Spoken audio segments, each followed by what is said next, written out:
Sigaarku waxaa laga sameeyaa caleenta geed dhirirkiisu amba jooggiisu yahay 1 mitir.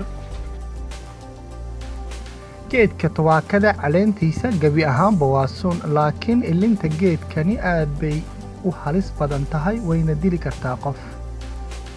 Haddaba waxaa la yaab leh qofka sigaarka caba in Allihii abuuray siiyay caqli uu wax ku garto misana dilaagiisa uu la saaxiibay.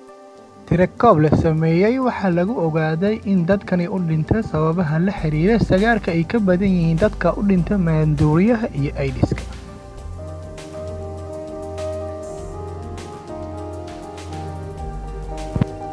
Dhibaatooyinka sigaarka laga dhaxlo waxaa ka mid ah timaha oo daata, jirka oo qalala.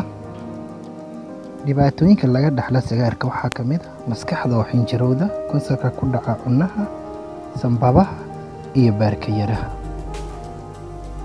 Kansar ku dhaca kaadihaynta sababaha oo barara, lafa burbur, dhiigga xididada qaada oo istaaga, laabjeex iyo caloosha kansar. Kansar ku dhaca ilmo-galeenka raximka, uurjiifka oo daciifa iyo raganimada oo yaraata iyo cudurro kale oo